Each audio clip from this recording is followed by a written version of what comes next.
Hello students, नमस्कार। मैं अजीम Khan motion मंच पर आपका स्वागत है बच्चों। तो बेटे आज अपन एक नया टॉपिक लेंगे, मैकेनिज्म ऑफ इवोल्यूशन। बेटे इवोल्यूशन की क्रियाविधि अपन पढ़ रहे हैं और इवोल्यूशन की क्रियाविधि के अंदर आपने प्राकृतिक वर्ण पढ़ा और एक आपने बेटे रीड किया है, यानी जाति की उत्पत्ति या फिर जो है क्या कहते हैं कॉन्सेप्ट ऑफ स्पीसीज। तो आइए अपन एक बार रिपीट कर लेते हैं बेटे कि यहां पर मैकेनिज्म ऑफ इवोल्यूशन के अंदर सबसे पहले अपन ने प्राकृतिक वर्ण लिया। प्राकृतिक वर्ण में आपने याद किया कि प्रकृति ही बेटे सजीव का चुनाव करती है और जो अपने आप को प्रकृति में योग्य बना लेता है वो तो जिंदा बचा रहता है और जो अपने आप को प्रकृति के अनुसार नहीं ढाल पाता वह स्वतः ही लुप्त हो जाता है। दूसरा अपन ने बेटे कॉन्सेप्ट ऑफ स्पीसीज को लिया। तो कॉन्सेप्ट ऑफ स्पीसीज का मतलब ये होता है कि बेटे किसी भी जाति क्या है या जाति की अवधारणा क्या है। तो जाति के बारे में बताने वाला पहला वैज्ञानिक याद हो गया, जॉन रे। आधुनिक जो इसको मॉडिफिकेशन किया बेटे, इसकी आधुनिक परिभाषा दी वह था मेयर। और क्या है जाति कि ऐसे सजीव जो बाह्य और आंतरिक संरचना में समानता दर्शाते हैं और जिनमें जनन संभव हो, ये बेटे एक ही जाति के होते हैं। ये तीन समूह में जातियों को अपने डिवाइडेड किया, पहले डिम्स, फिर रेसेज और फिर सिबलिंग। तो ये आपको याद करना है कि डिम्स क्या होते हैं कि किसी भी एरिया की पर्टिकुलर लोकल पॉपुलेशन जो आनुवांशिक रूप से समान हो और जिनके अंदर जनन क्रिया संभव हो, तो ये तो डिम्स कहलाते हैं बेटे, जैसे विभिन्न प्रदेशों के मानव। उसके बाद में रेसेज आती है जो भौगोलिक क्षेत्र में तो ये पाए जा सकते हैं लेकिन बेटे इनमें आनुवांशिक विभिन्नताएं होती है और इनके बीच में जनन संभव नहीं होता। और ये बाह्य आकारिकी में भी ये अलग अलग दिखाई देते हैं, जैसे बाघ है, तेंदुआ है और लोयन है। थोड़ा आगे बढ़े सिबलिंग आता है तो जिनमें जनन तो संभव नहीं होता लेकिन ये बाह्य आकारिकी के आधार पर समान होते हैं। तीन तरह की धारणाएं मैंने आपको बताया बेटे, एक तो बायोलॉजिकल स्पीसीज कॉन्सेप्ट, दूसरा इवोल्यूशनरी और तीसरा था हमारे पास में टोपोलॉजिकली। तो यहां तक क्लियर। आज का बेटे हमारा टॉपिक होगा यानी पार्ट 2 होगा इसका, जिसको अपन कहेंगे जैव विकास की क्रियाविधि भाग 2। क्लियर। इसके अंदर अपन सबसे पहले लेंगे स्पीसिएशन यानी जाति उद्भव। जाति उद्भव यानी इसको कहेंगे स्पीसिएशन। स्पीसिएशन जाति उद्भव यानी जाति उत्पन्न होगी कैसे। तो यहां इसकी भी पूरी कहानी सुन लीजिएगा बच्चों कि जब भी कोई नई जाति बनती है तो ये पहले से मौजूद किसी पूर्वज जाति से बनती है। तो ये थोड़ा सा याद कर लेना कि किसी पूर्वज जाति से एक या एक से अधिक नई जातियों का बनना यह कहलाता है जाति उद्भव, यानी न्यू कह सकते हो जाति उत्पन्न। तो बेटे किसी पूर्वज जाति से कि कई नई जातियों का बनना यह कहलाता है जाति उद्भव। अब आप ये बताओ नई जाति बनेगी कैसे, क्योंकि जब तक अगर सदस्य एक ही जाति के हैं तो बेटे उनमें जनन संभव रहेगा और जब तक जनन संभव रहेगा वह सदस्य एक ही जाति के कहलाएंगे। तो जाति उद्भव की सबसे पहली कंडीशन क्या है कि एक ही जाति के सदस्यों में जननीय पृथक्करण आ जाए, रिप्रोडक्टिव आइसोलेशन आ जाए। क्योंकि जब तक एक ही जाति के सदस्यों में बेटे जनन होता रहेगा जब तक वह सदस्य एक ही जाति के कहलाएंगे। तो सबसे पहले जब एक ही जाति से अलग अलग जातियां बने तो पहली जो है कंडीशन यह रहेगी कि बेटे वहां पर क्या आ जाए, जननीय पृथक्करण आ जाए। अब ये जननीय पृथक्करण क्या होता है कि एक ही जाति के सदस्यों में किसी कारणों से, कारण अलग अलग हो सकते बच्चों, तो किसी कारणों से जनन क्रिया का रुक जाना। अगर एक ही जाति के सदस्य हैं और किसी कारण से उनके बीच में अगर जनन क्रिया रुक जाती है, उनके बीच में जनन क्रिया नहीं होती है, तो फिर इसे आप कहेंगे जननीय पृथक्करण। अब बेटे ये जननीय पृथक्करण ऐसे नॉर्मल तो नहीं आएगा, जैसे आप मानव ले लीजिएगा, हजारों सालों से जननीय जो है क्या कहते हैं क्रिया होती आ रही है।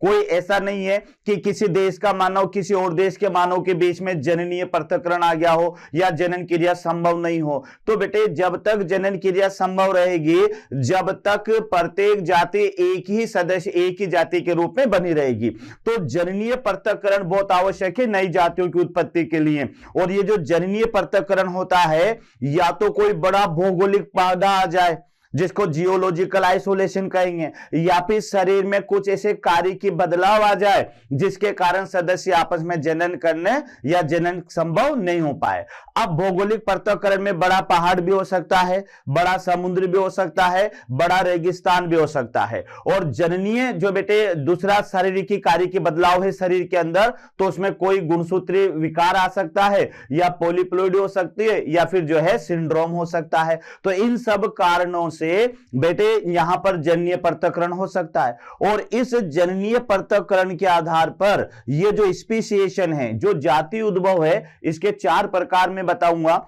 एलोपेट्रिक होगा बेटे, सिंपेट्रिक होगा, फाइलेटिक होगा और क्वांटम होगा। तो आइए अपन देखते हैं कि सबसे पहले ये जाति उद्भव क्या है। तो जाति उद्भव यानी इसका पहला पॉइंट आप याद रखेंगे बेटे, किसी पूर्वज जाति से। ये ध्यान रखना बेटे, किसी पूर्वज जाति से, किसी पूर्वज जाति से एक या अधिक, किसी पूर्वज जाति से एक या अधिक नई जातियों का बनना, नई जातियों का बनना जाति उद्भव कहलाता है। जाति उद्भव, जाति उद्भव कहलाता है। तो परिभाषा एक बार अच्छी तरह से याद कर ले, जाति उद्भव कहलाता है। यानी क्या है बेटे, किसी पूर्वज जाति से, यानी यहां पर ये कोई है, ए हमारे पास में पूर्वज जाति है, अब उससे यहां पे बी जाति बन गई, या सी जाति बन गई, या फिर डी जाति बन गई।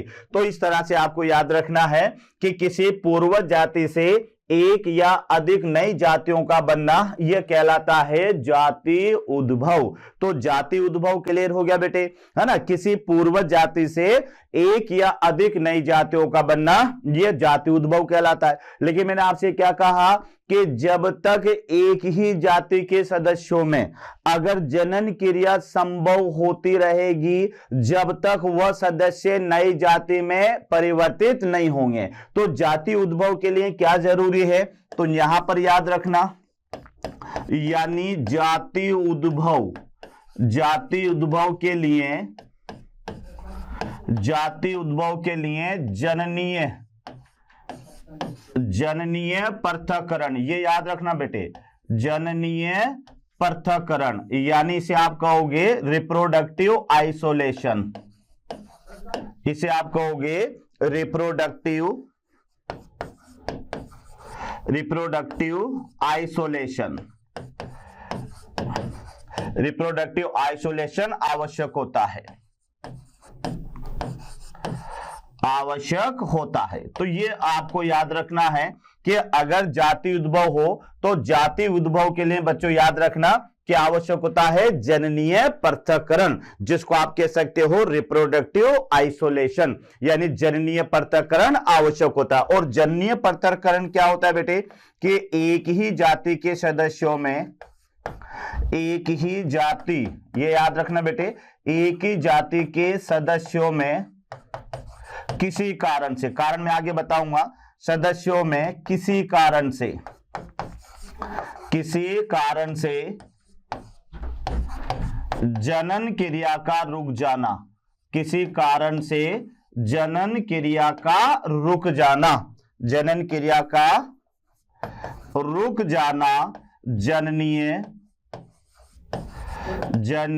पृथक्करण, जननीय पृथक्करण कहलाता है, जननीय पृथक्करण कहलाता है। तो ये एक बार आप ध्यान से देख ले, यानी बेटे इसमें आपको क्या क्या याद रखना है, तो इधर देख लो आप। यानी पहले जाति उद्भव क्या है, तो किसी पूर्वज जाति से, ये याद रखना बेटे, किसी पूर्वज जाति से एक या अधिक नई जातियों का बनना, तो ये कहलाता है जाति उद्भव। यानी सीधा सा याद रख ले कि कोई पूर्वज है, यहां पर कोई पूर्वज जाति है बेटे, और पूर्वज जाति से तो बेटे यहां पर बन जाएगा यानी नई जातियां, नई जातियां। तो ये सीधा सा इसकी डेफिनेशन है कि पूर्वज जाति से नई जातियों का बनना। तो याद रखना बेटे, डेफिनेशन क्लियर होगी।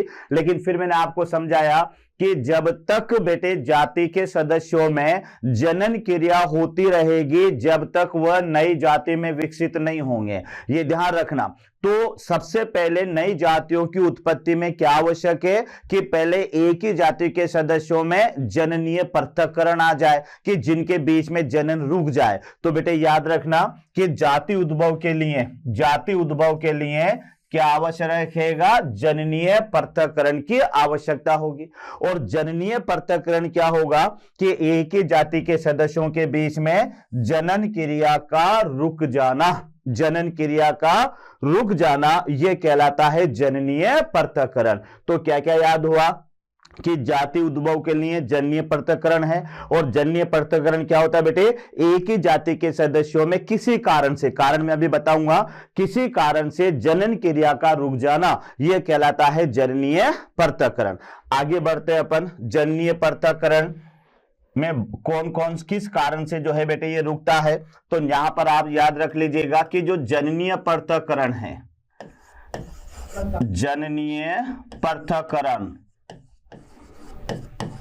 जननीय पृथक्करण भौगोलिक वितरण या भौगोलिक पृथक्करण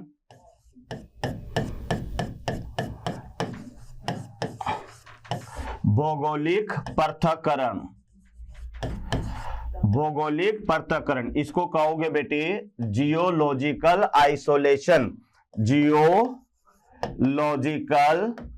आइसोलेशन, यानी जननीय पृथक्करण, भौगोलिक पृथक्करण या शरीर में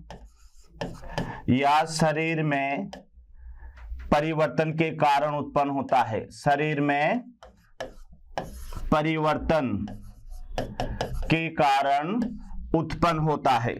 शरीर में परिवर्तन के कारण उत्पन्न होता है। तो यहां आप याद रख लें कि जननीय पृथक्करण जो है वह एक तो भौगोलिक बाधाएं, अभी मैं बताऊंगा बेटे भौगोलिक बाधा कौन कौन सी होगी। जैसे कोई नया पहाड़ आ जाए, कोई लंबा समुद्र आ जाए या बहुत बड़ा रेगिस्तान आ जाए, तो इसको कहेंगे भौगोलिक पृथक्करण, जिसके कारण एक ही जाति के सदस्य लंबे समय तक आपस में नहीं मिल पाते हैं। तो बेटे उधर वाले अलग थोड़ा उसमें डिफरेंट आ जाएगा और इधर वाले में थोड़ा डिफरेंट आ जाएगा। जब लंबे समय बाद अगर ये आपस में मिलेंगे तो फिर इनके अंदर जनन संभव नहीं होगा। तो समझना, एक तो भौगोलिक बाधा के कारण और एक शरीर में कारिकी परिवर्तनों के कारण, यानी शरीर में कुछ ऐसे बदलाव आ जाए, जैसे बहुगुणिता उत्पन्न हो जाए बेटे, पॉलीप्लोइडी या फिर सिंड्रोम उत्पन्न हो जाए, जिसके कारण भी एक ही जाति के सदस्यों में जननीय पृथक्करण उत्पन्न हो जाता है। तो एक बार यहां पर देख ले, ये जो जननीय पृथक्करण है ये दो कारणों से उत्पन्न हो सकता है। एक तो भौगोलिक यानी जियोलॉजिकल आइसोलेशन के कारण और एक शरीर में कारिकी बदलाव के कारण। तो बच्चों याद रखना, भौगोलिक पृथक्करण कैसे उत्पन्न होगा? जब एक ही जाति के सदस्य हैं लेकिन वह किसी भौगोलिक बाधा के कारण बेटे अलग अलग हो गए, वो लंबे समय तक, कई सालों तक वो आपस में नहीं मिल पाते हैं, तो फिर उनके अंदर जननीय पृथक्करण उत्पन्न हो जाएगा। इसी तरह से शरीर में अगर कोई कारिकी बदलाव आ जाए, जैसे बहुगुणिता आ जाए या बेटे कोई सिंड्रोम आ जाए या गुणसूत्र की संरचना में कोई बदलाव आ जाए, तो इस कारण से भी एक ही जाति के सदस्यों के अंदर जो है क्या कहते हैं जननीय पृथक्करण उत्पन्न हो जाता है। तो ये तो बेटे हमारे पास में जननीय पृथक्करण है, और जननीय पृथक्करण भौगोलिक बाधा और शरीर में परिवर्तन के कारण उत्पन्न होता है। आइए अपन स्पेसिएशन के बारे में देखते हैं कि स्पेसिएशन कितने प्रकार का होता है। तो यहां अपन देखें, यानी टाइप ऑफ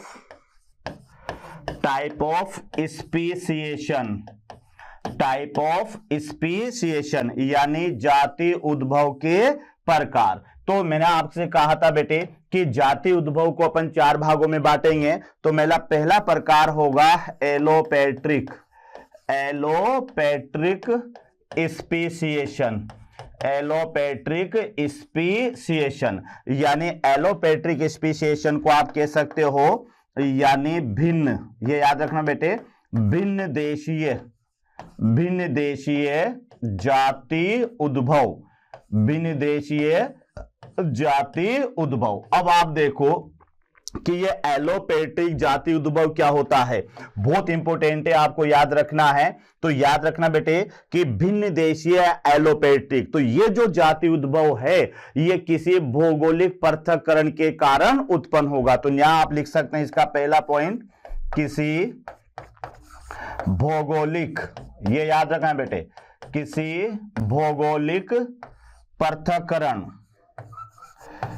भौगोलिक पृथक्करण के कारण उत्पन्न, के कारण उत्पन्न। तो ये याद रखना बेटे, यानी ये जो एलोपेट्रिक स्पीशिएशन है ये किसी भौगोलिक पृथक्करण के कारण उत्पन्न होगा, है ना, ये याद रखना, किसी भौगोलिक पृथक्करण के कारण उत्पन्न होगा। और ये जो भौगोलिक पृथक्करण यहां पर आएगा,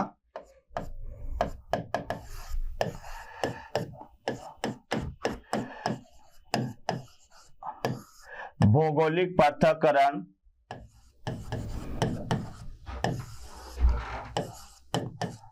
बड़े पहाड़,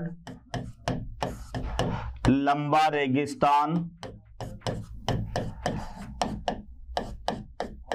लंबा रेगिस्तान या फिर बड़ा समुद्र के कारण उत्पन्न होता है, के कारण उत्पन्न। तो यह भी आप याद रखना कि भौगोलिक पृथक्करण या तो कोई बेटे बड़ा पहाड़ आ जाए, या लंबा कोई रेगिस्तान आ जाए, या फिर कोई बड़ा समुद्र आ जाए। तो भौगोलिक पृथक्करण किसके कारण होगा बेटे, या तो कोई बड़ा पहाड़ आ जाए, या लंबा रेगिस्तान आ जाए, या फिर कोई बड़ा समुद्र आ जाए। उन कारणों के कारण यहां पर उत्पन्न होगा भौगोलिक पृथक्करण।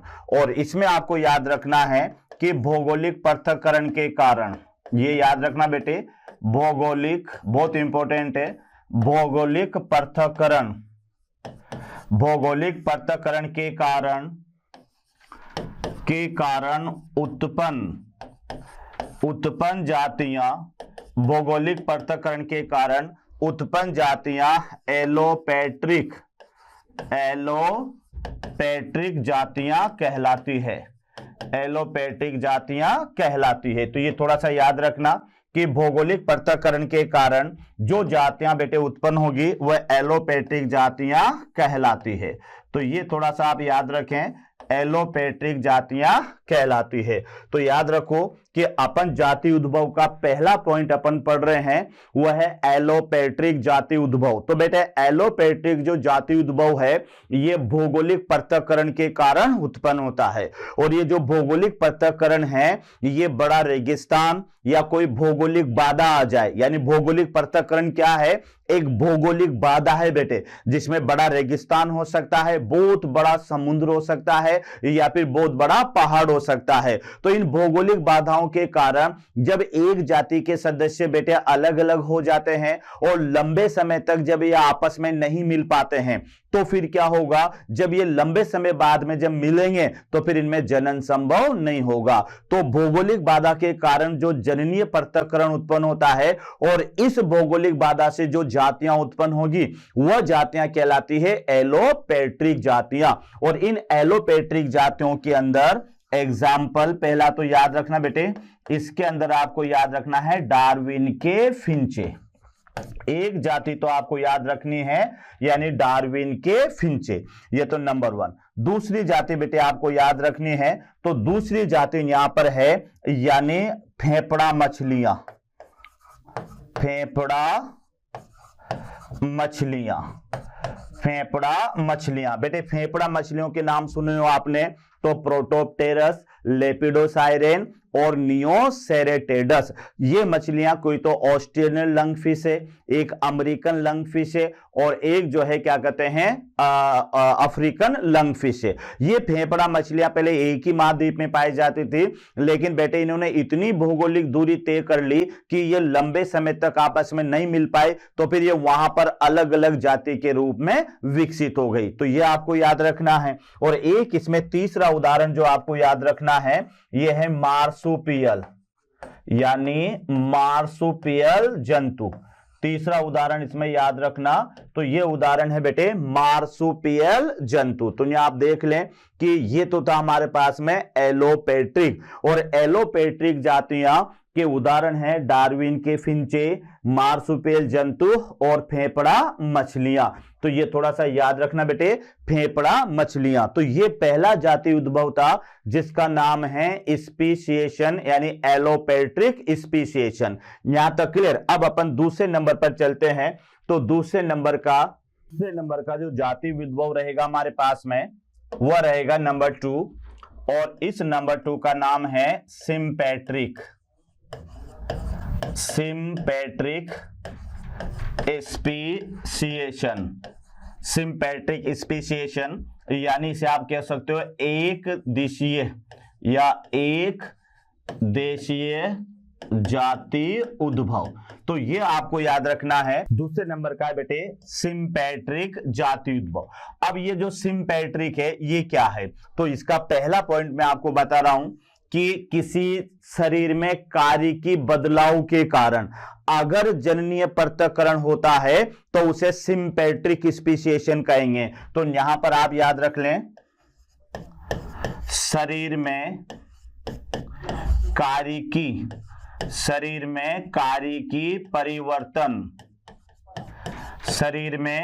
की परिवर्तन के कारण उत्पन्न होने वाला जाति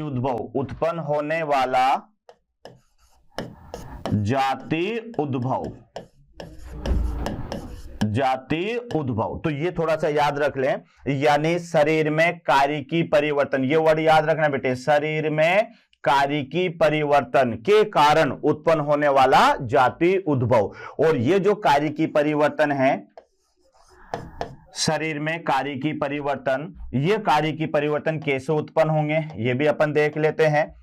शरीर में उत्पन्न होने वाले कार्य की परिवर्तन, तो शरीर में कार्य की परिवर्तन, फंक्शनल चेंजेज, कार्य की परिवर्तन, पॉलीप्लॉइडी, ये याद रखना बेटे, पॉलीप्लॉइडी यानी बहुगुणिता, पॉलीप्लॉइडी या क्रोमोसोमल या गुणसूत्रीय विसंगतियां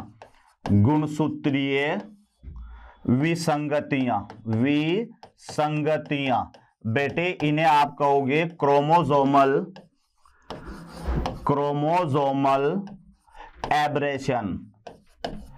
क्रोमोसोमल एब्रेशन के कारण उत्पन्न होती है, के कारण उत्पन्न होती है। तो ये आपको याद रखना है कि शरीर में कार्य की परिवर्तन जब होंगे तो बेटे ये किसके कारण उत्पन्न होंगे? तो या तो ये बहुगुणिता के कारण उत्पन्न होंगे या फिर गुणसूत्रीय विसंगतियों के कारण ये उत्पन्न होंगे। तो इन कारणों से शरीर में जो है कार्य की बदलाव आता है, और ये बदलाव जब पीढ़ी दर पीढ़ी जाता है तो एक समय ऐसा आता है कि ये सदस्य नई जाति के रूप में विकसित हो जाते हैं। और अब आपको तीसरे पॉइंट पर याद रखना है कि शरीर में कार्य की बदलाव के कारण, या आप तो लिखो हाँ, तो शरीर में कार्य की बदलाव के कारण, ये याद रखना बेटे, शरीर में कार्य की बदलाव के कारण उत्पन्न होने वाली जातियां के कारण, ये याद रखना बेटे, शरीर में कार्य की बदलाव के कारण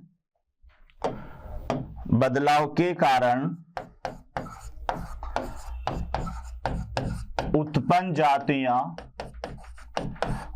जातियां सिंपैट्रिक जातियां कहलाती है।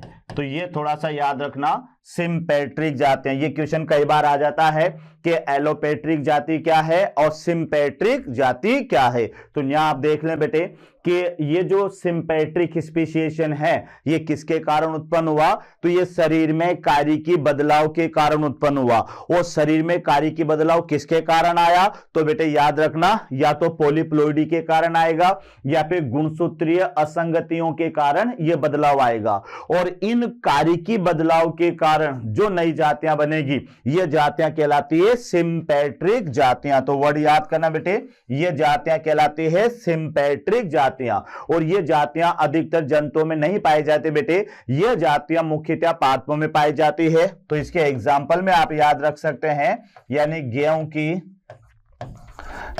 की विभिन्न प्रजातियां, गेहूं की विभिन्न प्रजातियां, गेहूं की विभिन्न प्रजातियां। तो ये थोड़ा सा आप याद रख लें। तो ये था हमारे पास में, यानी शरीर में कार्य की बदलाव के कारण उत्पन्न होने वाली जातियां। तो बेटे ये था हमारे पास में सिंपैट्रिक स्पीशिएशन।